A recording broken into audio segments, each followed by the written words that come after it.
Assalamualaikum. Sekarang masuk pelajaran PKN ya.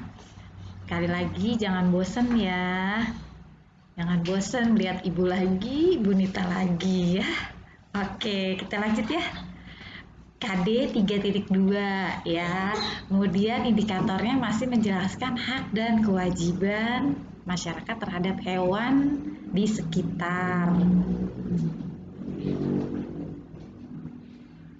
Nah, ini ada materi Ibu ambil dari buku-buku pena ya. Kalian bisa nanti lihat di buku-buku pena kalian melaksanakan hak dan kewajiban dalam menjaga lingkungan.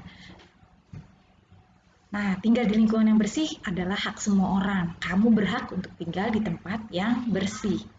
Nah, kemudian kalau seumpama misalkan satu orang tidak menjaga lingkungan, nah itu kan akan berdampak pada orang lain. Artinya orang tersebut sudah mengambil hak orang lain, yaitu tidak mendapatkan lingkungan yang bersih ya. Nah, contoh di sini ada teks bacaan Desa Melati, desa bebas banjir.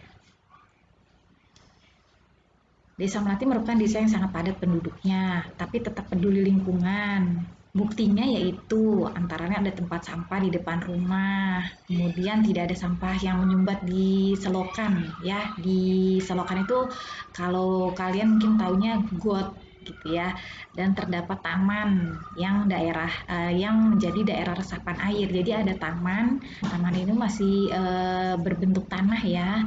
Nah, tanah itu nantinya akan menyerap air saat hujan sehingga tidak mudah banjir. Namun intensitas curah hujan bulan lalu lebih sering dibandingkan tahun sebelumnya.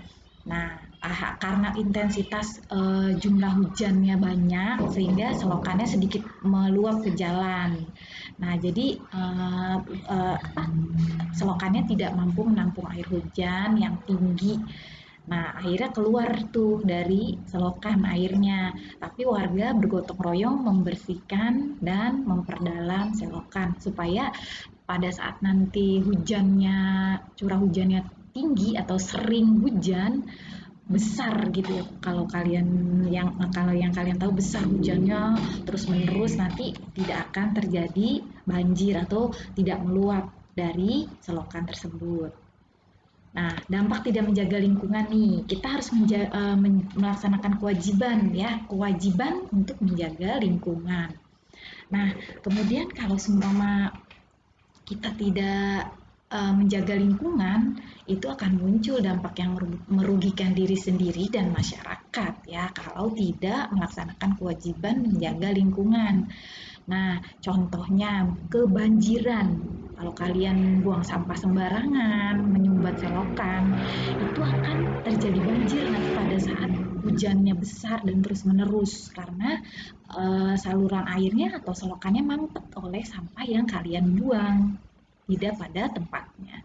Kemudian lingkungan menjadi gersang. Kalau seumpama kalian tidak dampak dari lingkungan menjadi gersang adalah tidak menanam pohon ya.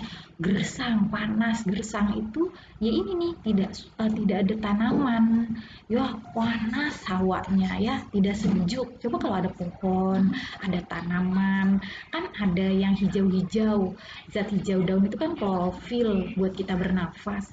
Itu rasanya sejuk karena kita juga bernafasnya oksigennya lebih banyak karena banyak daun yang menghasilkan oksigen. Coba seperti ini, tidak ada pohon, gersang ya. Nah, ini membuang sampah sembarangan nih seperti ini nih. Akhirnya apa? Selokannya tersumbat. Ya, selokannya tersumbat oleh sampah-sampah ini, air tidak mengalir dengan baik. Ya, sehingga tersumbat. Nah, saat tersumbat selokannya, air tidak mengalir dengan baik.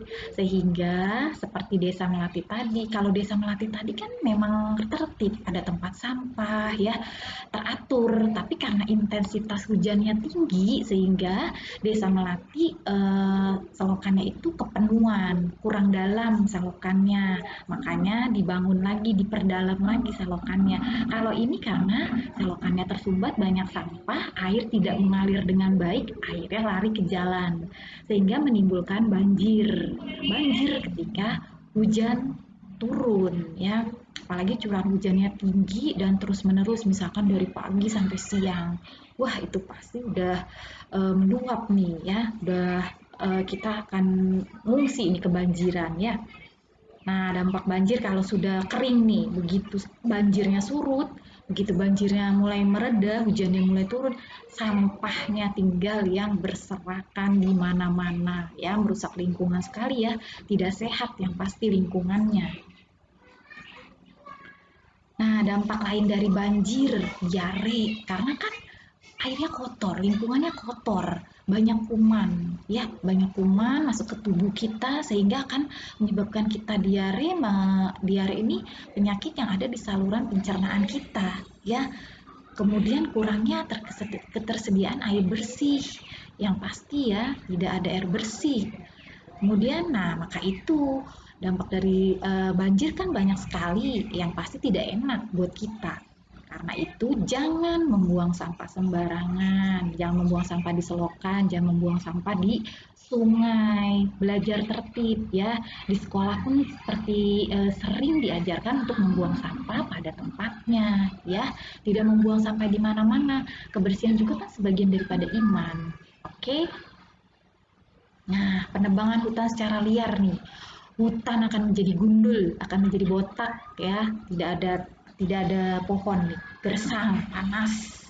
Ya, bernafas pun kayaknya perasaan panas gitu. Nggak ada oksigennya sedikit karena tidak ada daun, tidak ada pohon ya.